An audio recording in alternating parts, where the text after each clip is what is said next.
Welcome to health time.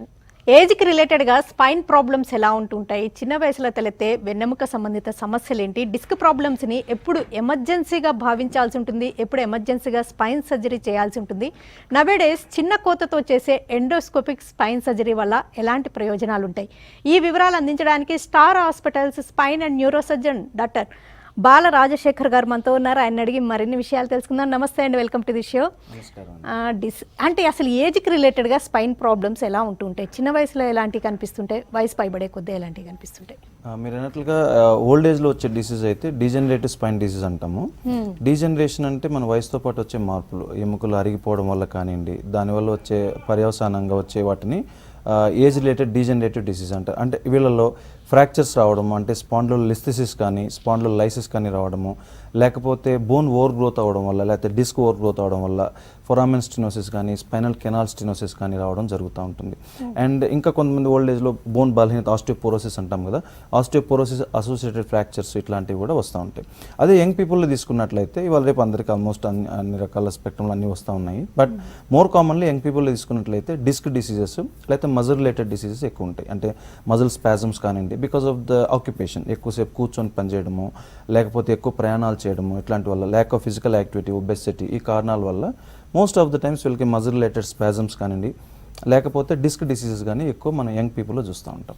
Okay, ఈ spasms ఇవన్నీ అంటే టెంపరీగా ఉంటాయా, వీటికి కూడా లాంగ్ టర్మ్ ట్రీట్మెంట్ అట్లా అవసరమయ్యే సందర్భాలు ఉంటూ ఉంటాయా? ఎగ్జాక్ట్లీ. సో మజిల్ స్పాజమ్స్ అసలు ఫస్ట్ ఎందుకు వస్తుంది, స్పైనల్ స్పాజమ్ అనేది చూసుకోవాలి.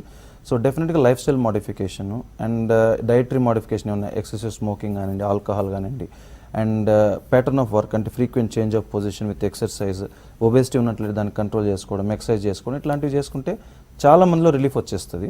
Very few people who don't respond, వాళ్ళని ఇన్వెస్టిగేట్ చేయాల్సి ఎందుకు తగ్గట్లేదు అని. Otherwise most of the people life style modification చేసుకున్నట్లయితే చాలా వరకు తగ్గే అవకాశాలు ఎక్కువ ఉంటాయి. డిస్క్ ప్రాబ్లమ్స్ అంటే మామూలు జనరల్గా అయితే కొంచెం అన్ఈజీగా ఉండడం, డిస్కంఫర్ట్, మూమెంట్స్ రిస్ట్రిక్ట్ అవ్వడం ఇలాంటివి ఉంటుంటాయి. ఇంకా అది కొంచెం సంథింగ్ సివియర్, ఇంకా నెగ్లెక్ట్ చేయకూడదు అనే ఇండికేషన్స్ ఏంటి అంటారు? మనకి స్పైనల్ కార్డ్లో చూసుకున్నట్లయితే మీరు బోన్ మధ్యలో డిస్క్ ఉంటుంది, ఆ డిస్క్ పక్క నుంచి నరాలు పోతుంటాయి. అంటే సెర్వికల్ స్పైన్లో హ్యాండ్లోకి and at the same time lumbar స్పైన్లో లెగ్లోకి పోతూ ఉంటాయి.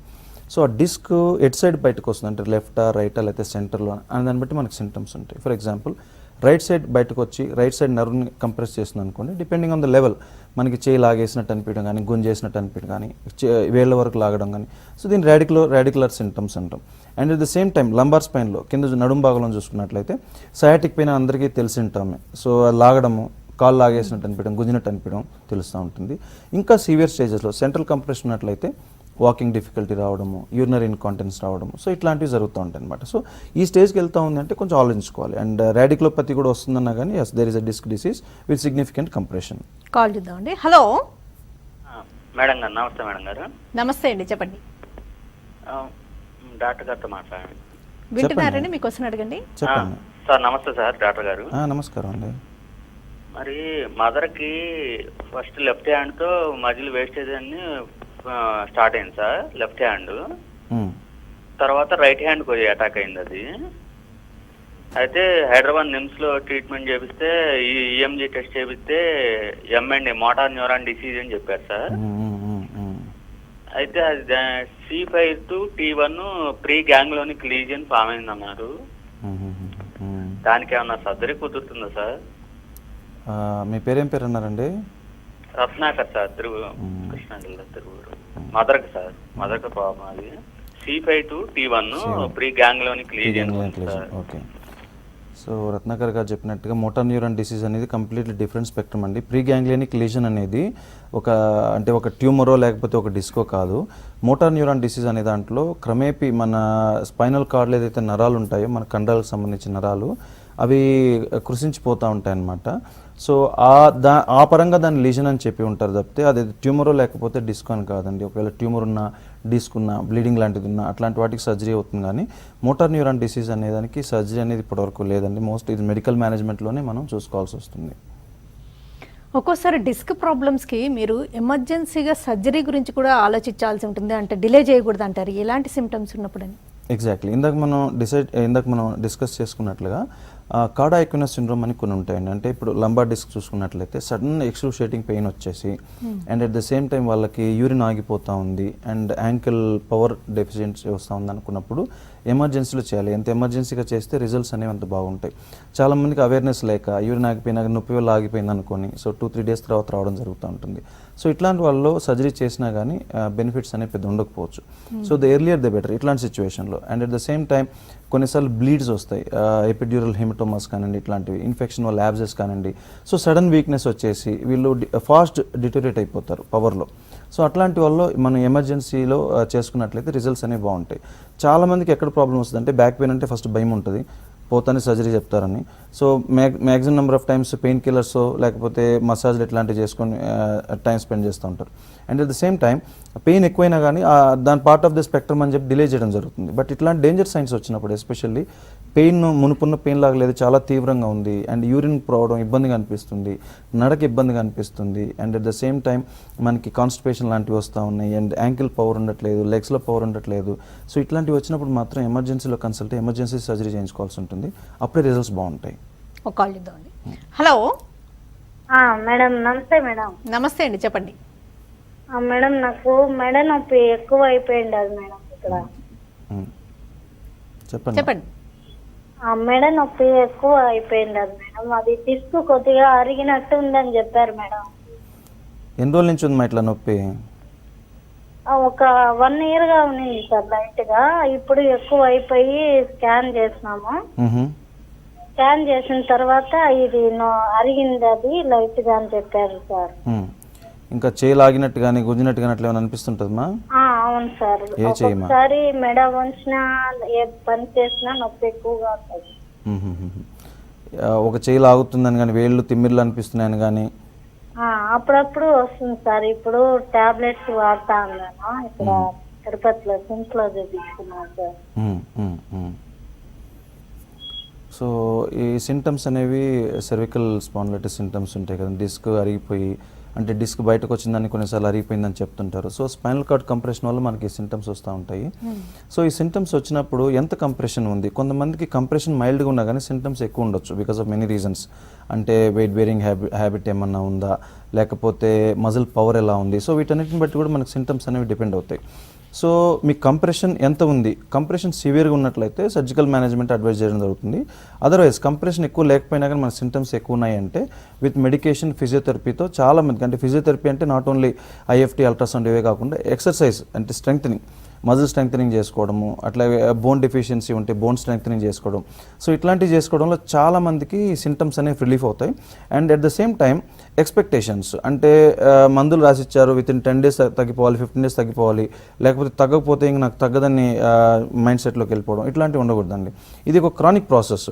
అంటే ఒకసారి పెయిన్ వచ్చింది, స్పాండిలైటిక్ చేంజెస్ వచ్చాయి, మన దానివల్ల సింటమ్స్ వస్తున్నాయంటే ఇమీడియట్ రిజల్ట్స్ అనేవి రావు.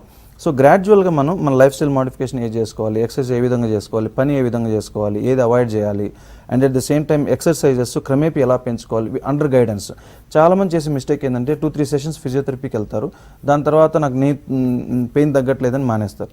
సో ఇట్లాంటిది కూడా అవాయిడ్ చేయాలి. సో మనం విత్ ఎక్సర్సైజ్ గ్రాడ్యువల్గా చేసుకొని లైఫ్ స్టైల్ మోడిఫికేషన్ చేసుకున్నట్లయితే చాలా వరకు పెయిన్స్ తగ్గుతాయి, ఇది సిగ్నిఫికెంట్ కంప్రెషన్ లేకపోతే. షార్ట్ బ్రేక్ తీసుకుందండి. బ్రేక్ తర్వాత నవేడేస్ ఎండోస్కోపిక్ స్పైన్ సర్జరీస్ అని చిన్న కోతతో చేస్తున్నారు కదా, అసలు hello hello hello hello doctor గారితో మాట్లాడాలని. చెప్పండి, మీ క్వశ్చన్ అడగండి. మాకు ఎన్నుపూస కింద భాగం అది బండి మీద సిట్టింగ్ అయ్యే టైంలో నొప్పిలేస్తుంది, పెయిన్. చెప్పండి, వింటున్నా. ఆ కింద భాగానికి పిరుదులకి ఆ సైడు ఈ సైడు పెయిన్ వస్తుంది. అంటే బండి మీద సిట్టింగ్ అయినా కొంచెం వెనక్కి ఆనుకొని కూర్చున్నా కింద భాగం బాగా పెయిన్ వస్తుంది.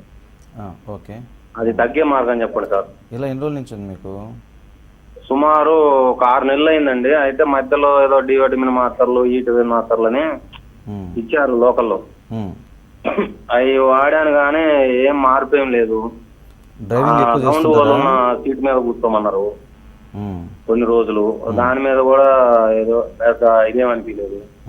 అయితే బండి మీద తిరిగిన రోజు మటుకు ఒక 20 kilometers కనుక వెళ్ళి వస్తే పెయిన్ బాగా వస్తుంది సార్. ఓకే ఏది సైడ్ ఇరుదులకి ఆ సైడ్ ఈ సైడ్ కూడా నొప్పి వస్తుంది. ఓకే ఓకే ఓకే కాళ్ళు లాగినట్టు అట్లా ఏమైనా అనిపిస్తాయా? కాళ్ళు ఏం లాగవు సార్. కాళ్ళు ఏం లాగ. ఓకే ఓకే ఎక్కువ బరువు పనులు అట్లాంటివి ఏమైనా చేస్తుంటారా? హలో కట్టే చెప్పు. వినపడుతుందా? వినపడుతుంది సార్. బరువు లేపే పనులు కానీ బరువు పనులు కానీ ఎక్కువ ఏమైనా చేస్తుంటారా? ఏం చేయండి సార్. ఏం చేయరు కానీ ఇప్పుడు మీకు బ్యాక్ సైడ్ రెండు అటువైపులో ఇటువైపు పెయిన్ వస్తుంది అంతే కదా? అండ్ కుషన్ వేసుకున్నా కానీ మీకు తగ్గలేదు. ఓకే సో కాక్సిడేనియా కుషన్ అనేది సజెస్ట్ చేస్తుంటారు. కాక్సిడేనియా అనేది ఒక సపరేట్ కండిషన్ అండి. అది మనకి టెయిల్ బోన్ అంటారు కదా, tail bone because of many factors, అంటే ఎప్పుడైనా పడిపోయినప్పుడు కానీ ఆర్ కొన్నిసార్లు మనకి ఏం ఈవెంట్ అయినా కూడా గుర్తుండదు, ఇంట్లో చిన్నగా జారిపడినా కానీ అట్లాంటప్పుడు ఇంజరీ కావడము, సో దానివల్ల మనకి పెయిన్స్ రావడం అనేది జరుగుతూ ఉంటుంది. అట్లాంటి వాళ్ళలో ఆ టెయిల్ బోన్ ఆ టిప్ ఏదైతే మనకి గ్రౌండ్కి టచ్ అవుతుంటే పెయిన్ వస్తుంటుంది కాబట్టి కాక్సిడేనియా కుషన్ అనేది డౌనెట్ షేప్డ్ కుషన్ ఉంటుంది, దాంట్లో కూర్చోమని చెప్తాం ఆబ్వియస్లీ. అండ్ దాని తర్వాత ఎక్సర్సైజెస్, స్ట్రెంగ్థనింగ్ ఎక్సర్సైజ్ అనేది మనం చేసుకోవాల్సి ఉంటుంది. స్ట్రెంగ్థనింగ్ ఎక్సర్సైజ్ చేసుకున్నట్లయితే చాలామంది ఇట్ టేక్స్ టైం, అది కాక్సిడేనియా అనేది అంత ఈజీగా పోదు. సో విత్ టైం అది తగ్గుతూ ఉంటుంది. అండ్ రెసిస్టెంట్ కేసెస్లో మనం కాక్సిక్స్ బ్లాక్స్ ఇంజెక్షన్స్ లాంటివి చేయడము, అండ్ ఇంకా ఇంజెక్షన్స్ కూడా తగ్గకపోతే అబ్లేషన్స్ కూడా చేయడం జరుగుతుంది, పెయిన్ ప్రొసీజర్స్. ఇవి చేసుకుంటే చాలా మందిలో రిజల్ట్ ఉంటుంది. ఫస్ట్ ఆఫ్ ఆల్ అది కాక్సిడేనియానా కాదా, కొన్నిసార్లు L5S1 డిస్క్ కూడా మనకి సైడ్స్కి పెయిన్ వచ్చి అండ్ బటక్స్ పెయిన్ రావడం ఇట్లాంటివి జరుగుతూ ఉంటుంది, రాడిక్యులర్ పెయిన్. సో అట్లాంటిది ఉందో లేదో ఫస్ట్ ఇన్వెస్టిగేట్ చేయించుకుంటే బెటరు. చాలామందికి అది టెయిల్ బోన్ పెయిన్ అది చెప్పడం రాక ఎగ్జామినేషన్ చేయలేదనుకోండి, మీరు ట్రీటింగ్ డాక్టర్ మీరు ఎక్స్ప్లెయిన్ చేయలేకపోయారు, ఆయన మిమ్మల్ని ఎగ్జామిన్ చేయలేదు అంటే మోస్ట్ ఆఫ్ ద టైమ్స్ అది కాక్సిడేనియా అని లేబుల్ చేయడమో లేకపోతే బ్యాక్ పెయిన్ అని లేబుల్ చేయడమో ట్రీట్మెంట్ తీసుకోవడం జరుగుతుంది. అలా కాకుండా డీటెయిల్గా మీ సింటమ్స్ విని ఎగ్జామిన్ చేసి ఇది స్పైన్ రిలేటెడ్ ప్రాబ్లమా అండ్ లంబోసాక్రల్ డిస్క్లో ఏమైనా ప్రాబ్లం ఉందా లేకపోతే కాక్సిక్స్లో ప్రాబ్లం ఉందా అని చూసుకొని దాన్ని బట్టి మీరు ట్రీట్మెంట్ తీసుకుంటే బెటరు. అండ్ మీరు చెప్పిన సింటమ్స్ని బట్టి అయితే మీకు L5S1 కానీ L4 అట్లాంటి ఆ లెవెల్లో లంబార్ సాక్రల్ లెవెల్లో డిస్క్ ఉండే ఛాన్స్ ఉన్నాయి. సో మీరు ప్రాపర్ కన్సల్ట్కి అయ్యి ఇన్వెస్టిగేట్ చేయించుకుంటే బెటర్ అండి. కాల్ చేద్దామండి. హలో హలో హలో మేడం గారు నమస్తే అండి. నమస్తే అండి, చెప్పండి.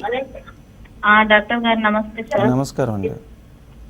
మా వారికి బైక్ మీద నుంచి పడి కొంచెం వెన్నుపూస దెబ్బ తగిలింది, మామూలుగా ఛాతీ దగ్గర రిప్స్ ఉంటాయి కదా సార్, 3 రిప్స్ ఫ్రాక్చర్ అయినాయి సార్. చెప్పండి మా వింటున్నాను. ఫ్రాక్చర్ అయినాయి సార్. అయిన కాంచి మేము హాస్పిటల్కి వెళ్తే ఒక నెల రోజు హాస్పిటల్లో ఉన్నాం సార్. అయినాక అంటే వెన్నుపూస భాగం అంటే కొంచెం లైట్ గా ఉంది, ఈ రిప్స్ మటుకు ఒక 3 నెలలు 4 నెలల తర్వాత సెట్ అయిపోతాయమ్మా, ఆపరేషన్ అయ్యే ఏమి లేవు, దీని గురించి వరి అవ్వాల్సిన అవసరం లేదు అంటారు సార్. మా వారేమో టెన్షన్ పెట్టుకొని అసలు జీవితాంతం ఇలానే ఉంటానా ఏంటి, ఏం పనులు చేసుకోకుండా బాగా ఎక్కువ టెన్షన్ తీసుకుంటున్నారు సార్. అదే ఓకే అమ్మా, అంటే దేని వల్ల టెన్షన్ మా రిఫ్రాక్చర్స్ వల్ల టెన్షన్ లేకపోతే స్పైన్ అయిందని దాని వల్ల టెన్షన్ పడుతున్నారా? అసలు లేసేటప్పుడు పడుకునేటప్పుడు కొంచెం పెయిన్స్ వస్తున్నాయని బాధపడుతున్నారు సార్ బాగా. ఈ రిఫ్రాక్చర్స్ అంటే పక్టెంపుల్ ఫ్రాక్చర్ అయినప్పుడు పెయిన్ అనేది చాలా ఎక్కువ ఉంటుంది. అది ఒక 2-3 మంత్స్ కూడా ఉండొచ్చు మా, మేబీ ఎక్కువ రోజులు కూడా ఉన్న సందర్భాలు చూసాము. కానీ భయపడాల్సిన సందర్భాలు ఎప్పుడంటే ఆ రిబ్ వల్ల లోపల ఏమైనా ఛాతీలో బ్లడ్ జరిగిందా, సో లేకపోతే గాలి జరిగిందా అన్నప్పుడు ప్రమాదం. కానీ అట్లాంటిది ఏం లేకుండా రికవరీ అయిపోయారు కాబట్టి అస్సలు భయపడాల్సిన అవసరం లేదు. కాకపోతే కొద్ది రోజులు పెయిన్ ఉంటుంది, డెఫినెట్గా ఉంటుంది, విత్ మూమెంట్స్ బ్రీతింగ్ తీసుకునేటప్పుడు పెయిన్ రావడం ఇట్లాంటివి జరుగుతూ ఉంటాయి. సో ఒక ఫ్రాక్చర్స్ హీల్ అయిపోయాక మనకి పెయిన్స్ అనేవి గ్రాడ్యువల్గా తగ్గుతాయి. లైఫ్ లాంగ్ మీరు ఏం బెడ్ రిడన్ ఏమి ఉండరు. So at the same time life long పని చేయలేని పరిస్థితి కూడా ఏముండదు, మీరు నార్మల్గా ఉంటారు. But you have to give time, ఒక 2-3 మంత్స్లో అన్నీ నార్మల్ అయ్యే అవకాశాలు చాలా వరకు ఉంటాయి. ఈ ఎండోస్కోపిక్ స్పైన్ సర్జరీ ఏ సందర్భాల్లో చేస్తుంటారు? అంటే ఇంతకుముందు ఓపెన్ సర్జరీ చేయాల్సిన ప్రతి సందర్భంలో సాధ్యమేనా? మనం తీసుకున్నట్లయితే ఎవల్యూషన్ ఆఫ్ స్పైన్ సర్జరీ తీసుకున్నట్లయితే మీరు అన్నట్లుగా ఫస్ట్ పెద్ద ఓపెనింగ్ చేసి లామినెక్టమీ ఇట్లాంటివి చేయాల్సి వచ్చేది.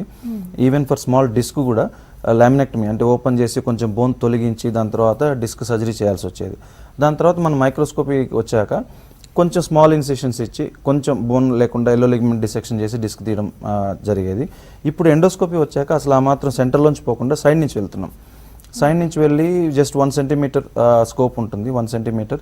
దాంతో ఏదైతే డిస్క్ బయటకు వచ్చి మనకి సింటమ్స్ కాజ్ చేస్తుందో జస్ట్ ఆ ఫ్రాగ్మెంట్ని తీసినట్లయితే మనకి సింటమ్స్ అనేవి రిలీఫ్ అయిపోతాయి. సో ఆ చిన్న డిస్క్ని తీయడానికి పెద్దగా ఇన్సిషన్ ఇచ్చుకొని బోన్ తీయాల్సిన అవసరం లేకుండా ఇప్పుడు ఎండోస్కోపీ సర్జరీతో అది పాసిబుల్ అవుతుంది. ఇంకో అడ్వాంటేజ్ ఏంటంటే అనస్థీషియా ఇవ్వకుండా మనం లోకల్ అనస్థీషియాలో ప్రొసీజర్ చేస్తాం. సో అంటే లోకల్ స్పైన్ ఇన్స్ట్రుమెంట్ పెయిన్ తెలియకుండా ఉండడానికి, and at the same time మనకు ఆపరేషన్ థియేటర్లో కూడా పెయిన్ తగ్గిందా లేదా, డిస్క్ అనేది బయట కంప్లీట్గా వచ్చేసిందా లేదా అనేది కూడా మనం ఇమీడియట్గా తెలుసుకోవచ్చు. అంటే సిమ్టమాటిక్ రిలీఫ్ మనకి చెప్తా ఉంటారు కాబట్టి మనకి ఫీడ్బ్యాక్ వస్తూ ఉంటుంది కాబట్టి. సో అడ్వాంటేజెస్ ఉన్నాయి ఈ ప్రొసీజర్కి. అట్ ద సేమ్ టైం అన్నిటికీ ఇది సబ్స్టిట్యూషన్ అనేది కాకపోవచ్చు. అంటే ఫర్ ఎగ్జాంపుల్ స్పైన్ ఫ్రాక్చర్స్ ఉన్నాయి, అండ్ స్పాండిలోలిస్థెసిస్ అంటాం, అంటే ఒక ఎముక ముందు ఒక ఎముక వెళ్ళిపోయి ఫిక్సేషన్ చేయాల్సిన సందర్భం. సో ఇట్లాంటి వాటిలో మినిమల్ ఇన్వేజివ్ సర్జరీ ఆప్షన్స్ ఉంటాయి. అంటే ఎండోస్కోప్ డిస్క్ తీసినప్పటికీ కూడా మనం మినిమల్ ఇన్వేజివ్ సర్జరీ ఆప్షన్స్లో స్క్రూస్ ఇట్లాంటివి ఫిక్స్ చేసుకోవాల్సిన అవకాశం ఉంది. సో ఏదైనప్పటికీ కూడా so endoscopy and minimal invasive surgical options వచ్చాక మనం అంతంత పెద్ద కోతలు అవసరం లేకుండా ఇప్పుడు సర్జరీ చేసే అవకాశం ఉంటుంది చాలా వరకు. ఒకప్పుడు స్పైన్ సర్జరీ అవుతే అది సక్సెస్ అవ్వక ఇబ్బంది పడిన వాళ్ళని ఎక్కువ మందిని చూసామండి. ఇప్పుడు మరి ఎండోస్కోపీ వల్ల ఆ సక్సెస్ రేట్ బాగా పెరిగిందంటారా? డెఫినెట్గా అండి. ఇది మనకి చాలామంది అడిగే క్వశ్చన్ కూడా. ఈవెన్ ఎవరికైతే ప్రాబ్లం ఉంటుందో పేషెంట్స్ వాళ్ళు కూడా మనం వచ్చి అడుగుతుంటారు, ఏమండి స్పైన్ సర్జరీ చేస్తే పర్మనెంట్గా బెడ్ మీద ఉండిపోతామో. సో ఇట్లాంటి అపోహలు ఉన్నాయి. Not always. It very very very very very very less complications. ఇప్పుడు అంటే సేఫ్టీ ఆఫ్ ద సర్జరీ అనేది పెరిగింది, ఇన్స్ట్రుమెంటేషన్ పెరిగింది, and at the same time మనకి గ్యాడ్గెట్స్ కూడా ఇప్పుడు మైక్రోస్కోపీ వచ్చింది, ఎండోస్కోపీ వచ్చింది, సో నర్వ్ మానిటర్స్ వచ్చాయి, and at the same time ఎండోస్కోపీలో అయితే మన నర్వ్ని టచ్ చేయడం ఉండదు. సో ఇవన్నీ వచ్చాక కాంప్లికేషన్స్ అనేది వీఆర్ వెరీ వెరీ ఫ్యూ పేషెంట్స్లో మనం చూడడం జరుగుతుంది. అంటే ఫర్ ఎగ్జాంపుల్ ఆపరేషన్ ముందు ఎలా ఉంటారు అనే దాన్ని బట్టి కూడా ఆపరేషన్ తర్వాత ఎలా ఉంటారు అనేది డిసైడ్ అవుతుంది. అంటే ఎంత లేట్గా వెళ్తున్నాం మనం, and at the same time operation ముందు ఫర్ ఎగ్జాంపుల్ కంప్లీట్గా లెగ్ వీక్నెస్ ఉందనుకోండి, అసలు నడవలేకపోతున్నారు. So if they expect that operation తర్వాత లేచి వెంటనే నడుస్తాం అనేది it's not possible. So it may take some time, ఎంత ఇంప్రూవ్మెంట్ అవుతుందో తెలియదు. సో మనకు ఆపరేషన్ ముందు ఎలా ఉన్నారు అనే దాన్ని బట్టి ఆపరేషన్ తర్వాత ఎలా ఉంటారు అనేది చాలా వరకు డిసైడ్ అవుతుంది.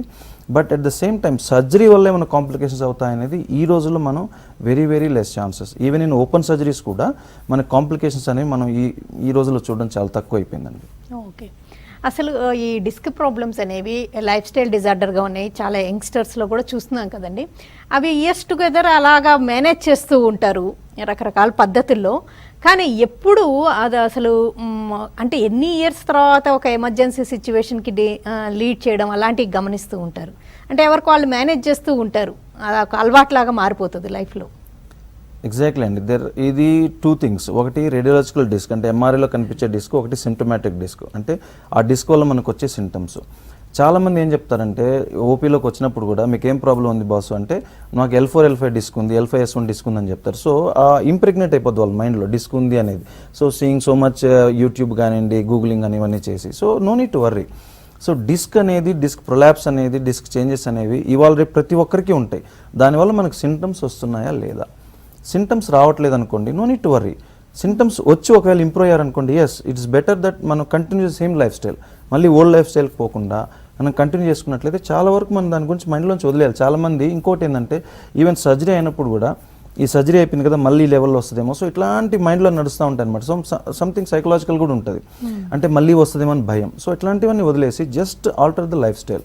సో ఎందుకు వచ్చింది first of all go to the root cause. అంటే మనకి సిట్టింగ్ పొజిషన్ వల్ల వచ్చిందా, లేకపోతే ఎక్కువ ట్రావెల్ చేస్తున్నాం దానివల్ల వచ్చిందా, లేకపోతే మన మజిల్ వీక్నెస్, మన ఒబేసిటీ వల్ల వచ్చిందా, లేకపోతే మన ఎక్సర్సైజ్ లేకపోవడం వల్ల వచ్చిందా, smoking, alcohol, what ever. So ఆ రూట్ కాజ్కి వెళ్ళి దాన్ని అవాయిడ్ చేసుకొని, so if you change your life style, అసలు సిగ్నిఫికెంట్గా డిస్క్ ఉండి చాలామంది సర్జరీ అడ్వైస్ చేసి కూడా పట్టుదలతో చాలా 10 years 15 years నుంచి మేనేజ్ చేసే వాళ్ళని కూడా చూస్తున్నాం మనం. అంటే కొన్ని levels of disc we can manage. Obviously ఇందాక మనం డిస్కస్ చేసుకున్నట్లుగా ఎమర్జెన్సీ సింటమ్స్ వస్తున్నాయి అండ్ పెయిన్ తగ్గట్లేదు, లైఫ్ ఎఫెక్ట్ అవుతుంది అనుకున్నప్పుడు we have to go for surgery. Otherwise even annular tears కూడా ఫస్ట్ ఇనిషియల్లీ యాన్యులర్ టీయర్స్ అంటాం, చిన్న టీయర్స్, చిన్న డిస్కులు, they cause severe symptoms, pain రావడం ఇట్లాంటివి జరుగుతూ ఉంటాయి. ఆ స్టేజ్లో భయపడిపోయి ఏదేదో అయిపోవడం అనవసరం. So just find the root cause, దాని తర్వాత మెడికేషన్ తీసుకోవడం, ఫిజియోథెరపీ చేసుకోవడం, లైఫ్ స్టైల్ మోడిఫికేషన్ చేసుకున్నట్లయితే చాలా మందిలో సర్జరీ అవసరం పడదు పర్మనెంట్లీ ఆల్సో. ఓకేనండి. డాక్టర్ బాల రాజశేఖర్ గారు, డిస్క్ ప్రాబ్లమ్స్, స్పైన్ ప్రాబ్లమ్స్ ఎలాంటివి ఉంటుంటాయి, ఎలాంటి సిమ్టమ్స్ కనిపించినప్పుడు రెడ్ ఫ్లాగ్ సిమ్టమ్స్ అని భావించి వెంటనే ట్రీట్మెంట్ తీసుకోవాల్సి ఉంటుంది, సర్జరీ ఎప్పుడు తప్పనిసరి, సర్జరీలో వచ్చిన latest development, endoscopic spine surgeries వివరాలు అందించినందుకు థ్యాంక్స్ అలాట్ అండి. ఇది వాళ్ళ health time. Keep watching TV5.